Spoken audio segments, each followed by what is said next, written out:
খবৰ কেনেকুৱা সকলোৰে আচ্ছা সঁচাই ভালনে ভাই সাহেব আপ থোড়া সা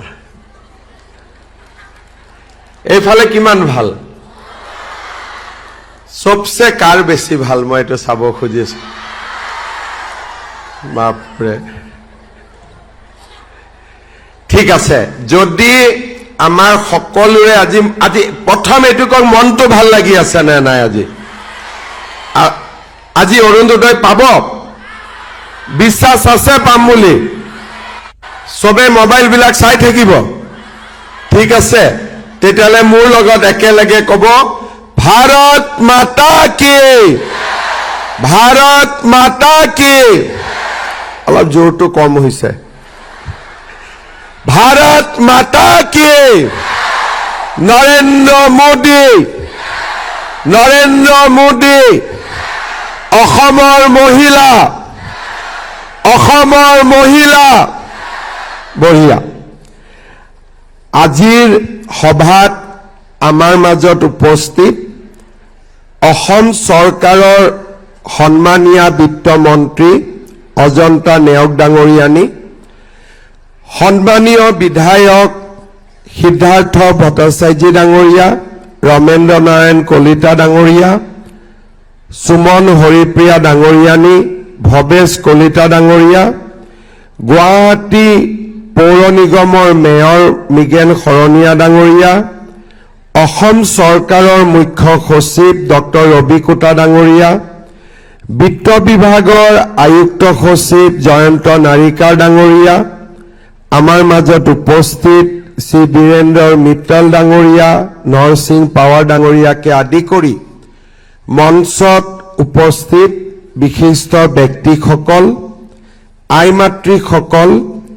আৰু উপস্থিত সুধীবৃন্দ আজি অকল গুৱাহাটীতে নহয় সমগ্ৰ অসমতে ৩,৮০০ স্থানত বিশেষকৈ পঞ্চায়ত ভিচিডিচি এমএসি আৰু নগৰীয়া ৱাৰ্ডসমূহত আমাৰ আই মাতৃসকল উপস্থিত আছে আৰু তেখেতসকলৰ লগত অসম চৰকাৰৰ মন্ত্ৰী বিধায়ক অথবা আমাৰ পঞ্চায়তৰ প্ৰতিনিধিসকল উপস্থিত আছে সকলোকে আজিৰ এই অনুষ্ঠানলৈ মই স্বাগতম জনাইছো আজিৰ এই অনুষ্ঠান এক ঐতিহাসিক অনুষ্ঠান আমাৰ অসমত আগতে কোনো সভাতে ইমান ৰাইজ একেলগে গোট খোৱা নাছিল অৰ্থাৎ আপোনালোকে যদি এই স্ক্ৰীনখন চাই থাকে কিমান জায়গাত এনেকে মানুহ গোট খাইছে ৩,৮০০টা আৰু আজি আমি ইয়াতে যি আলোচনা কৰিম এই কথাখিনি কিমান আই মাতৃয়ে শুনিব ৪০ লাখ আই মাতৃয়ে এই কথাখিনি শুনিবলৈ পাব আৰু এই আঁচনিখনৰ গুৰুত্ব আৰু আহিবলগীয়া দিনবিলাকত আমি কেনেকৈ আগবাঢ়ি যাব পাৰিম তাৰ বিষয়েও আমি এটা ৰূপৰেখা বা আমি এটা পৰিকল্পনা শুনিবলৈ পাম অৰুণোদয় আঁচনিৰ জন্ম হৈছিল ২০১৯-২০ চনত আপোনালোকৰ মনত আছে সেই সময়ত অসমৰ জনসাধাৰণ কোভিডত আক্ৰান্ত হৈ আছিল বহুজনে নিজৰ পৰিয়ালৰ প্ৰিয়তমজনক হেৰুৱাইছিল কোনোবাই উপাৰ্জনকাৰী গৰাকীক হেৰুৱাইছিল আৰু লকডাউনৰ পৰিপ্ৰেক্ষিতত বহুজনে নিজৰ জীৱিকা হেৰুৱাইছিল আমাৰ সকলোৰে মন দুখ আৰু বেজাৰেৰে ভাৰাক্ৰান্ত হৈ আছিল সেই সময়ত মই অসমৰ স্বাস্থ্য মন্ত্ৰী আৰু বিত্তমন্ত্ৰীৰ দায়িত্বত আছিলোঁ। অৰ্থাৎ হস্পিটালত যিসকল ৰোগী আছিলে তেওঁলোকৰ দুখ আৰু বেদনাও মই অনুভৱ কৰিছিলোঁ। আৰু যেতিয়া বজাৰে সমাৰে ব্যৱসায়ীসকলক লগ পাওঁ, লকডাউনৰ পৰিপ্ৰেক্ষিতত তেওঁলোকৰ আৰ্থিক ক্ষতিৰ বিষয়েও বিত্তমন্ত্ৰী হিচাপে মই অৱগত হৈছিলোঁ। জীৱন আৰু জীৱিকা, আমাক জীৱন প্ৰথম প্ৰয়োজন নে জীৱিকা প্ৰয়োজন? জীৱন আৰু জীৱিকাৰ সেই সময়ত সংঘাত হৈছিল। বহুতে এসময়ত কৈছিলে যে মৰিলেও মৰিম, লকডাউন হ'ব নালাগে। এতিয়া বহক এই ওপৰত, একদম উঠি গৈ ওপৰত। বহ।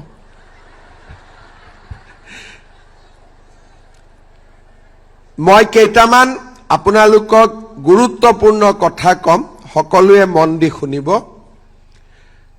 তেতিয়া কিছুমানে কৈছিলে যে লকডাউন নালাগে, আমাক জীয়াই থাকিব দিয়ক। পুৰণা কথা বহুতে পাহৰিছো। আৰু কিছুমানে হস্পিটালত আমাক কয় যে হস্পিটালত বিচনা দিয়ক, ঔষধ দিয়ক, ৰেমডিচিভিৰ ইনজেকশ্যন দিয়ক, যাতে মোৰ দেউতাক মই বচাব পাৰোঁ।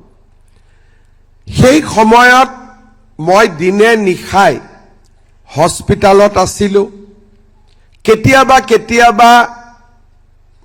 পিপি কিট পিন্ধি ICUৰ ভিতৰলৈও সোমাই গৈছিলোঁ। আৰু যেতিয়া শ্মশানত মৃত শৰীৰসমূহ চিতাত দিবলৈ সাধাৰণ কৰ্মীসকল অপাৰগ হৈছিল, ভয় খাইছিলে, তেতিয়া মই শ্মশানলৈ গৈছিলোঁ। আৰু সেই সময়ত দোকান পোহাৰলৈকৈ গৈছিলোঁ। ব্যৱসায়ীসকলে আহি মোক লগ কৰিছিলে। আৰু এনেকৈ জীৱন আৰু জীৱিকাৰ সংঘাতৰ সময়তে অৰুণোদয় আঁচনি জন্ম হৈছিল। আমাৰ মনত চিন্তা হৈছিলে যে কোভিডৰ পিছত আটাইতকৈ কষ্ট হৈছে মহিলাসকলৰ। কাৰণ মহিলাসকলে এটকা, দুটকা, 5 টকা, 4 টকা, 10 টকা কৰি অকণমান জমা কৰি যিকেইটা টকা কেতিয়াবা বিপদত পৰিলে খৰচ কৰিম বুলি ৰাখি থৈছিলে, সেই টকাকেইটাও কোভিডৰ সময়ত উলিয়াই দিবলগীয়া হৈছিলে। কাৰণ পৰিয়ালটোক চলোৱাৰ আন কোনো ব্যৱস্থা নাছিলে। মহিলাসকলৰ দুখ আৰু বেদনাৰ সেই পৰিৱেশৰ মাজতেই অসমত অৰুণোদয় আঁচনিৰ জন্ম হৈছিল। অৰুণোদয় মানে কি? আমি সূৰ্যৰ ৰথখন দেখিছোঁ। আপোনালোকে কেতিয়াবা দেখিব যে ফটো, টিভি চিৰিয়েলত সূৰ্যৰ ৰথখন থাকে। কিন্তু সূৰ্যৰ ৰথৰ আগত এজন ৰথ চালক থাকে। অৰ্থাৎ পোহৰ প্ৰথমতে সূৰ্যক লৈ আহে কোনে? অৰুণ উদয়। তাৰমানে অৰুণ অহাৰ লগে লগে উদয় আৰম্ভ হয়। অৰ্থাৎ অৰুণোদয়ে আমাৰ মহিলাসকলৰ জীৱনলৈ পৰিৱৰ্তন আনক। অসমখন বহুত ধনী ৰাজ্য নহয়। মুখ্যমন্ত্ৰী হিচাপে কিবা এটা কাম কৰিব খুজিলেও আমাৰ পুঁজি নাই, সম্পদ নাই, মানুহক আমি কৰ কাটল লগাব নোৱাৰোঁ। কাৰণ কৰ কাটল লগালে মানুহে দিব ক'ৰ পৰা?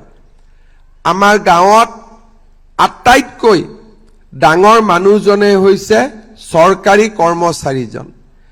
কিন্তু গুজৰাট, কৰ্ণাটক, অন্ধ্ৰপ্ৰদেশৰ গাঁৱৰ ধনী মানুহজনে হৈছে যোনে বছৰত 100 কোটি 50 কোটি টকা উপাৰ্জন কৰে। আমি এনেকুৱা এখন ৰাজ্যত আছো যিখন ৰাজ্যত মধ্যবিত্ত অৰ্থাৎ চাকৰিয়ালসকলে এতিয়াও সমাজৰ আটাইতকৈ সন্মানীয় আৰু আৰ্থিক দিশৰ পৰাও সম্পন্ন ব্যক্তি। এই ৰাজ্যত আমি কৰ কাটলো লগাব নোৱাৰো। সেইকাৰণে আমি বিভিন্ন দিশ চিন্তা কৰি কোভিড পৰিৱেশৰ মাজত অৰুণোদয় আঁচনি আৰম্ভ কৰিছিলোঁ যে 830 টকা আই মাতৃসকলৰ একাউণ্টত আমি পঠিয়াই দিম।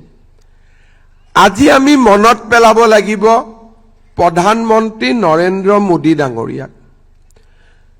প্ৰধানমন্ত্ৰী ডাঙৰীয়া ভাৰতৰ নেতৃত্ব লোৱাৰ পিছত তেখেতে কৈছিলে সকলোৰে এটা বেংক একাউণ্ট হ'ব লাগে, জনধন বেংক একাউণ্ট।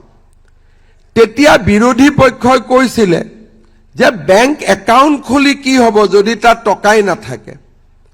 কিন্তু মোদী ডাঙৰীয়া ইমান দূৰদৰ্শী আছিলে যে তেখেতে কৈছিলে যদি বেংক একাউণ্ট হয় লক্ষী নিজে নিজে আহিব।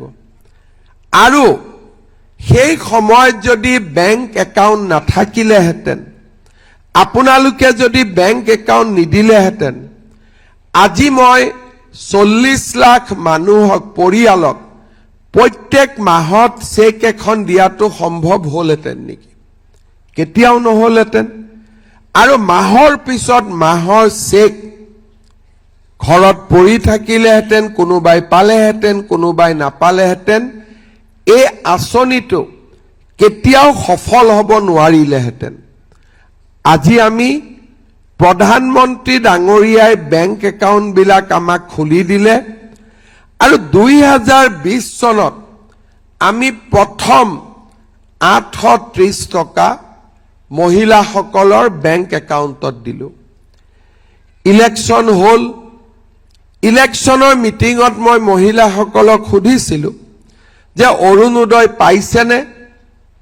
20% মহিলাই হাত উঠাইছিলে যে হয় পাইছিলোঁ। বাকী মহিলাই কৈছিলে যে আমি পোৱা নাই। তেতিয়া মই আই মাতৃসকলক প্ৰতিশ্ৰুতি দিছিলোঁ যে ইলেকশ্যনৰ পিছত আমি অৰুণোদয় পৰিসৰ বঢ়াম। প্ৰথমবাৰ আমি দিছিলোঁ 18 লাখ মহিলাক। কিন্তু সেইবাৰ অলপ গণ্ডগোলো হৈছিলে। খুব সোনকালে কাম কৰিবলগীয়া হোৱা বাবে বেংক একাউণ্ট নম্বৰ আৰু কিছুমান ব্যক্তিয়ে নিজৰ নিজৰ নামবিলাক ডাটা এন্ট্ৰি কৰাৰ সময়ত সুমুৱাই দিলে। আমি ফোন কৰিলোঁ মহিলাগৰাকীক, আমি সুধো অৰুণোদয় বাইদেউ পাইছেনে? বোলে মইতো পোৱা নাই।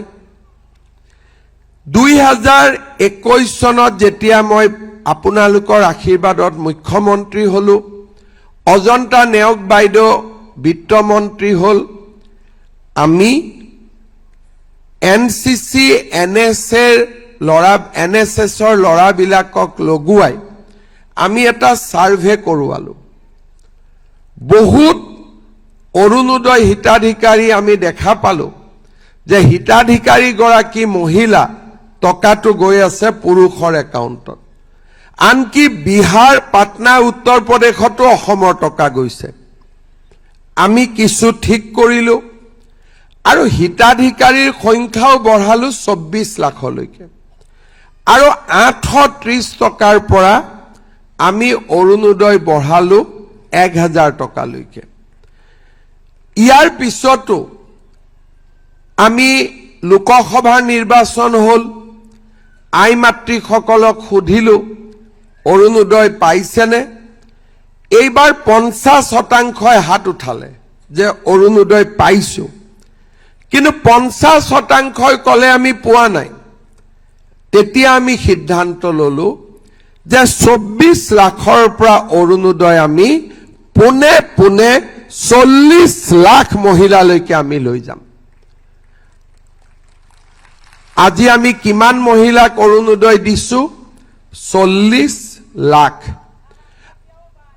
আৰু অৰুণোদয়ত আমি কি কৰিছো 1000 টকাৰ পৰা আমি ইয়াক 1250 টকালৈকে বৃদ্ধি কৰিলো এইবাৰ মই মিটিঙত সুধিছো অৰুণোদয় পাইছেনে 90% মহিলাই কৈছে পাইছো 10% মহিলাই কৈছে আমি অৰুণোদয় এতিয়াও পোৱা নাই এতিয়া আমি বাকি 10%ক পাবৰ কাৰণে কি কৰিব লাগিব আকৌ এবাৰ অসমত আমি বিজেপি চৰকাৰক লৈ আহিব লাগিব যাতে যিখিনি মহিলাই এইবাৰ অৰুণোদয় পোৱা নাই অহাবাৰ তেওঁলোকে অৰুণোদয় পাব পাৰে আজি অৰুণোদয় হিতাধিকাৰীসকলৰ কাৰণে এটা ডাঙৰ দিন আমি অৰুণোদয় দি আছিলো 1250 টকা কৰি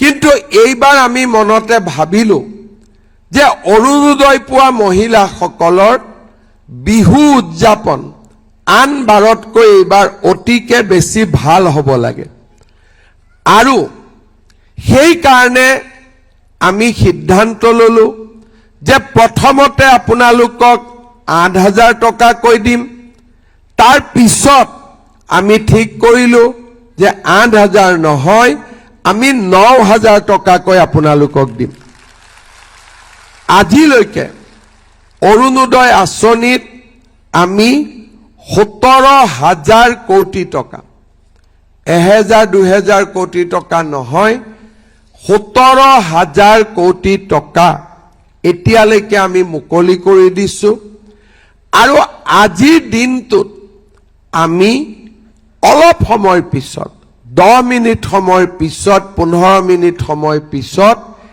3600 কোটি টকা একেলগে আমি মুকলি কৰি দিম সকলোৱে নিজৰ নিজৰ বেংক একাউণ্টত এই টকা 10-15 মিনিটৰ ভিতৰতে মিটিঙত বহি থাকোতে আমাৰ একাউণ্টত সোমাই যাব এতিয়া আমাৰ আগলৈকে লক্ষ্য কি আমি চাইছো যে এটা পৰিয়ালক আমি কি কি সহায় কৰিলে পৰিয়ালটো দৰিদ্ৰতাৰ পৰা আঁতৰি আহিব পাৰে প্ৰথম ঘৰখন চলিবৰ বাবে আমাৰ অন্ন লাগিব অৰ্থাৎ আমাক খাদ্য লাগিব অন্ন মানে আমি কি বুজো সাধাৰণ অৰ্থত দালি চেনি নিমখ তেল চাউল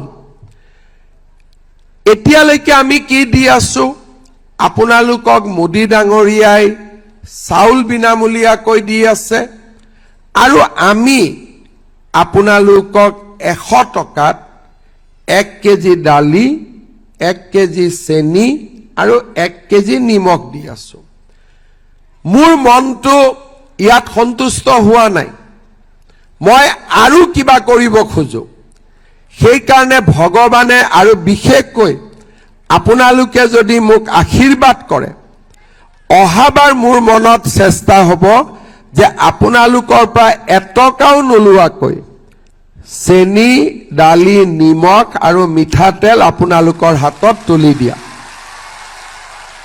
ভাল হ'বনে বেয়া হ'ব সঁচাই ভাল হ'ব তাৰ লগতে ফটক কৰি নহয় লাহেকৈ নহলে কোনবাই ক'ব মামা কৈছিলে কৰা নাই অলপ পিছলৈকে মই আপোনালোকক আধা কেজি চাহপাতো তুলি দিব খোজো কিন্তু অলপ পিছলৈকে সোনকালে নহয়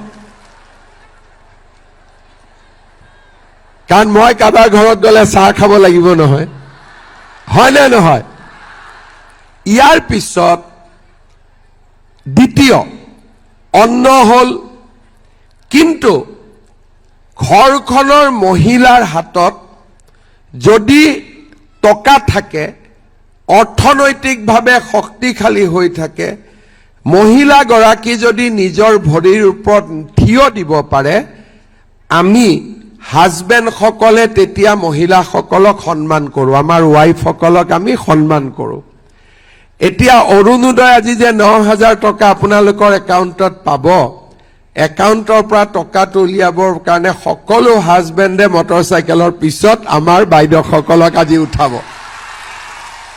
মই ঠিক কৈছো নে নাই? সেইকাৰণে আমাৰ লক্ষ্য হ'ল অহাবাৰ অৰুণোদয় নোপোৱা মহিলাসকলকো অৰুণোদয় দিয়া। 10% মহিলা এতিয়াও অৰুণোদয় পোৱা নাই। আমি অৰুণোদয়ৰ সংখ্যা বঢ়াব লাগিব আৰু অৰুণোদয় টকাৰ পৰিমাণো বঢ়াব লাগিব। বছৰৰ মূৰে মূৰে টকাৰ পৰিমাণো বাঢ়ি যাব লাগিব। ইলেকশ্যনৰ মিটিঙত মই তাৰ বিষয়েও ক'ম যে অহাবাৰ কিমান টকা আপোনালোকে অৰুণোদয় পাব, কিন্তু আগতকৈ বেছি পাব লাগিব। আমাৰ মহিলা উদ্যমিতাই এইবাৰ মই যেতিয়া আশীৰ্বাদ যাত্ৰাত গ'লো, বহুত মহিলাই মোক নিজৰ দোকানখন দেখুৱাইছে যে মামা আপোনাৰ 10,000 দি খুলিছো। এতিয়া আমি সেই 10,000 টকাক অহাবাৰ আমি 25,000 টকালৈকে লৈ যাম। অন্ন হ'ল, বস্ত্ৰ হ'ল, কাৰণ টকা হাতত থাকিলে মানে আমাৰ বস্ত্ৰ হ'ল। এতিয়া আমাক লাগে আৰু এটা আমাৰ অভাৱ আছে, বাসস্থান। এতিয়া আমি আপোনালোকক প্ৰধানমন্ত্ৰী ডাঙৰীয়াই ভাৰতত নতুনকৈ 5 কোটি আৰু প্ৰধানমন্ত্ৰী আৱাস যোজনাৰ ঘৰ দিব। মই এইবাৰ প্ৰধানমন্ত্ৰী ডাঙৰীয়াক ক'ম যে আমাৰ অসমৰ যিসকল আয়ে এতিয়াও ঘৰ পোৱা নাই, এইবাৰ দি লেঠাটো মাৰি দিয়ক, যাতে আমি ঘৰো পাব পাৰোঁ। কিন্তু ঘৰ পালোঁ, খোৱা বস্তু পালোঁ, অৰুণোদয় পালোঁ। দেউতাক মাকৰ আটাইতকৈ সম্পদ হৈছে ল'ৰা ছোৱালী। যদি চব পালোঁ, কিন্তু ল'ৰা ছোৱালীয়ে যদি জীৱনত নিজৰ ভৰিৰ ওপৰত থিয় দিব নোৱাৰে, কোনো মাক বাপেকে মনত আনন্দত থাকিব নোৱাৰে। সেইকাৰণে আমাৰ আন এটা লক্ষ্য হৈছে ল'ৰা ছোৱালীৰ শিক্ষাৰ ওপৰত বিনিয়োগ কৰা। আমি নিযুত মইনা আঁচনি আনিলোঁ, বিনামূলীয়া এডমিশ্যন আনিলোঁ, আৰু বহুত মায়ে মোক ক'লে যে বাবা ছোৱালীটোকতো নিযুত মইনা দিছ, ল'ৰাটোকো চাই দে। এতিয়া আমি বাবু আঁচনিও আনিছোঁ যাতে ল'ৰাবিলাককো আমি পঢ়াত সুবিধা কৰি দিব পাৰোঁ।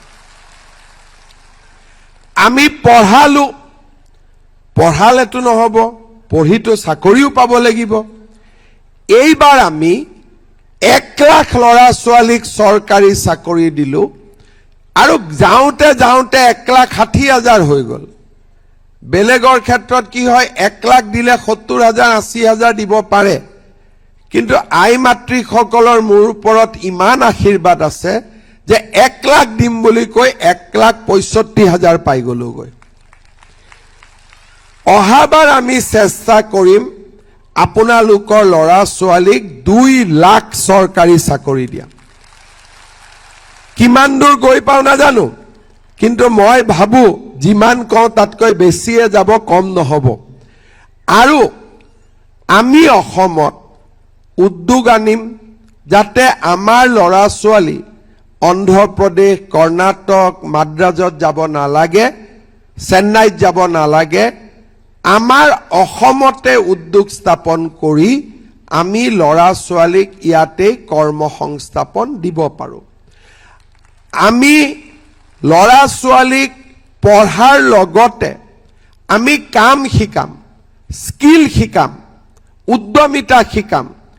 এইবাৰ আমি 1 লাখ যুৱক যুৱতীক নিজৰ ভৰিৰ ওপৰত নিজে থিয় দিবৰ কাৰণে ব্যৱসায় কৰিব 2 লাখ টকাকৈ দিছোঁ। অহাবাৰ আমি 10 লাখ ল'ৰা ছোৱালীক আমি নিজৰ ভৰিৰ ওপৰত নিজে থিয় হ'বৰ কাৰণে আমি সহায় কৰিম। তাৰ মানে আপোনালোকে চিন্তা কৰক, আপোনালোকৰ খোৱা বস্তুখিনিৰ পৰা, হাত খৰচৰ টকাৰ পৰা,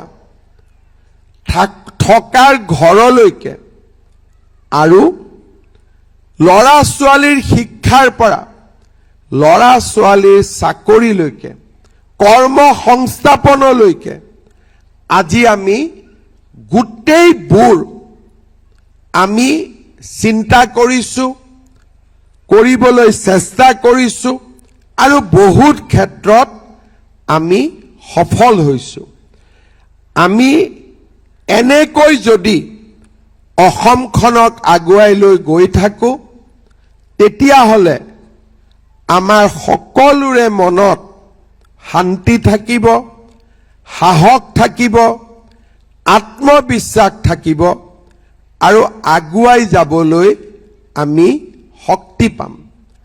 আজি এই 2026 চনৰ 10 মাৰ্চৰ দিনটো আমাৰ অসমৰ মহিলা সমাজৰ বাবে এটা মাইলৰ খুঁটা হৈ ৰ'ব।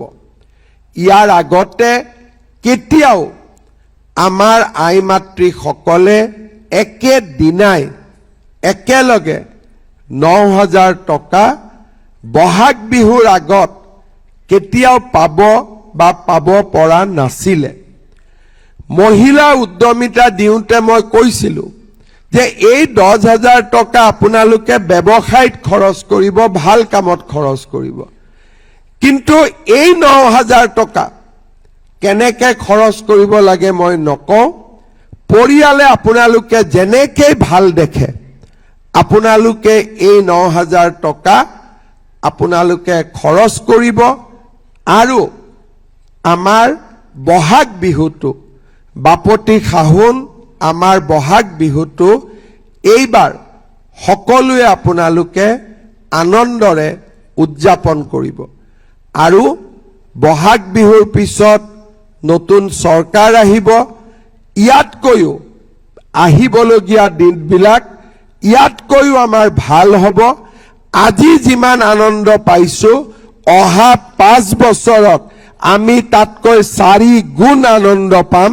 এই কথাও মই আজি আপোনালোকক উল্লেখ কৰিছোঁ। পুনৰ এবাৰ আপোনালোকক আৰু অসমৰ বিভিন্ন স্থানত সমবেত হৈ থকা সকলো আই মাতৃকে মোৰ নমস্কাৰ জনাইছোঁ। যোৱা 5টা বছৰ আপোনালোকক সেৱা কৰিবলৈ আমাক যি সুবিধা দিলে, সাহস দিলে, তাৰ বাবে মই আপোনালোক সকলোকে মোৰ কৃতজ্ঞতা জনাইছোঁ। সকলোকে কৰিব পৰা নাই, 2-এগৰাকী এতিয়াও বাদ পৰি আছে। মই কথা দিছোঁ অনাগত দিনত আমি সকলোকে আৰু লগত সামৰি ল'ম। অৰুণোদয়